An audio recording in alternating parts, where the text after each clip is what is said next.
All right. So I believe most of you have seen what is happening online. Pastor E.A. Adeboye told us that it was as a result of the prayer that Nigeria offered that made the naira against the dollar not to be $1 to 10,000 naira. Those of you watching me, please let me hear from you. Let's share ideas together. Let's try and understand the situation on ground. Let's not be biased. Let's not sit on one side. We should all be at the fence and weigh these things very well so that we can come to a conclusion, a very good conclusion.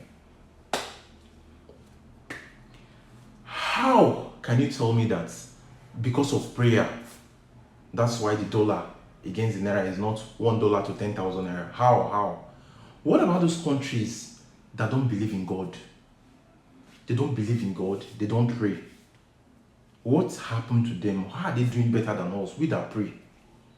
And how can you not tell me that the prayer has never brought the exchange rate back to what it was and even better?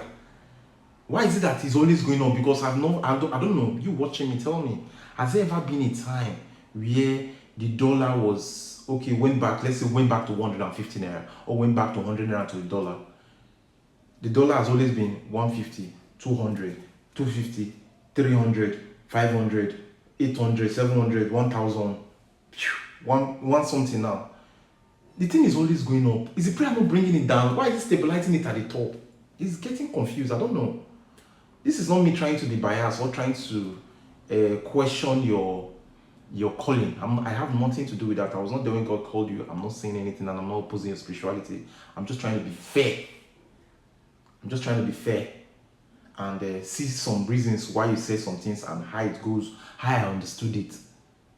You understand? So, if the prayer is not capable of bringing it back, how is it not the one? How can you not tell me that the prayer is a stopper for it not to go higher? Because as it is now, it's possible it's going to go higher.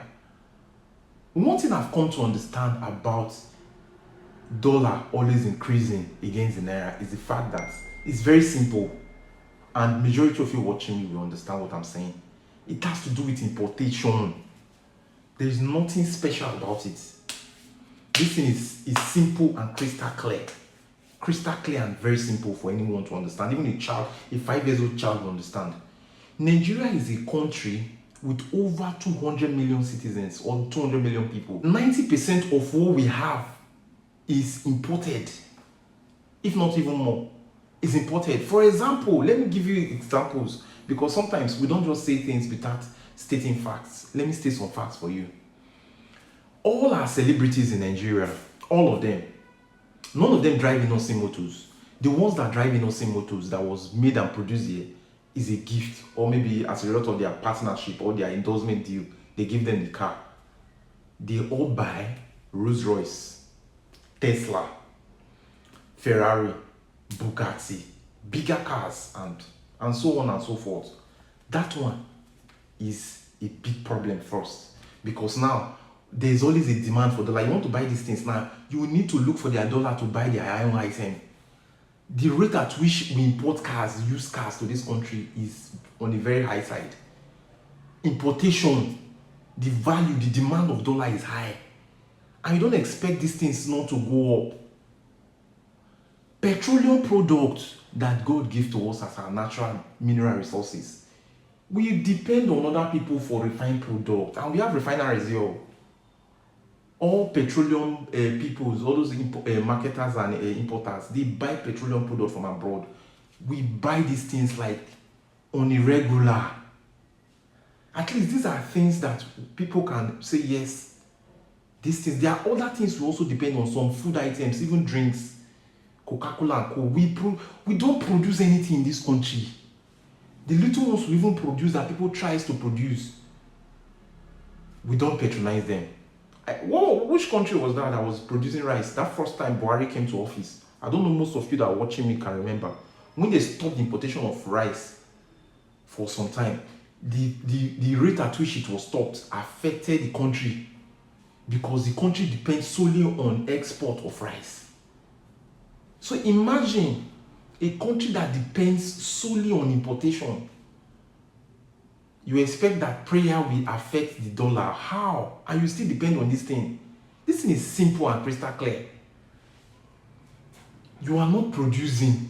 You have hands, you have legs, you have fertile land, you have the brains. Majority of the people we have now that are doing these things, they are abroad, they are our own people. They've traveled out of this country to go and team up with those guys. Now they are producing it and bringing it to us, and we here, we are just buying.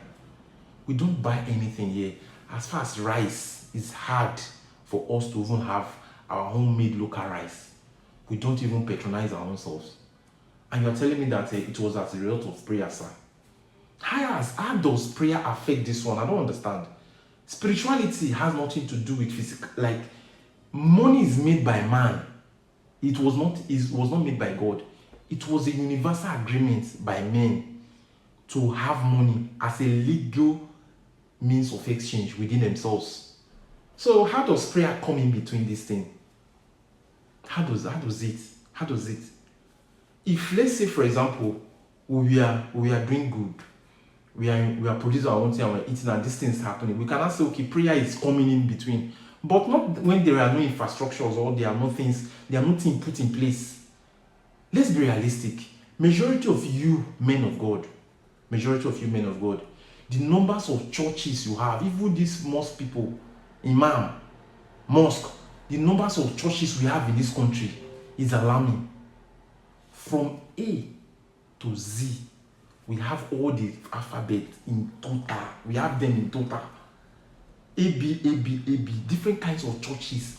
On my street alone, if I tell you the numbers of churches I have, you'll be amazed.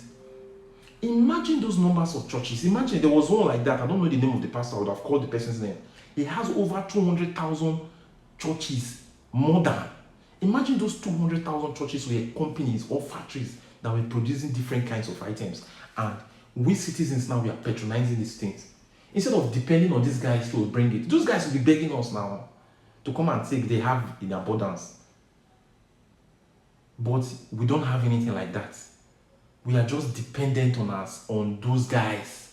We are dependent on them. They produce them. We go and buy these things and bring them. We are always buying. You have over 200,000 churches. Imagine like that, from that 200, you made like 100,000 companies, different companies. It must not be a very elaborate one. Very small, portable one. What can they be producing? It's different things. It can be plastic, it can be pencil, it can just be anything, maybe cloth or something, fabric. We have things that we can produce. Inosimoto is there. Nobody's patronizing Inosimoto. We have different people that are going into the manufacturing space. They are going into the production. They want to produce locally made. We are not producing these things.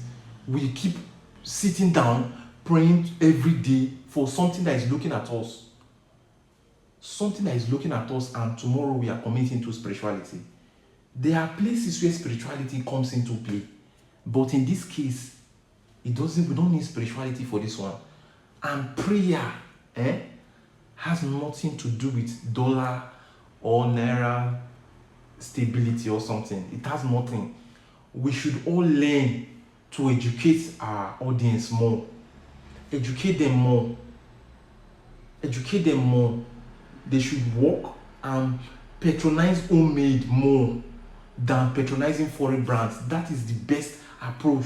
Even see our senators and our House of Reps, people in government parastatals. Once they want to get SUV, they will go for Toyota, Prado, different brands, those foreign brands. They don't want to buy the locally made. They will carry over hundreds of millions of dollars to go and patronize these people. They will bring them in bulk. Yeah, that in alone will affect the naira against the dollar. We know about these things, but we just keep short and we just put it into God's hands and say it is God. God has nothing to do with this. This is just our own mindset. Let's just sit down and think, and everything will come into action. We'll be able to enjoy it and enjoy it in full. Well, I've said everything that you need to hear, but for those who have here, let them hear. I always pray for two things. You are hoping to make it in life. I always wish you understand these two things. One, pray for good health so that you enjoy your money, and secondly, longer.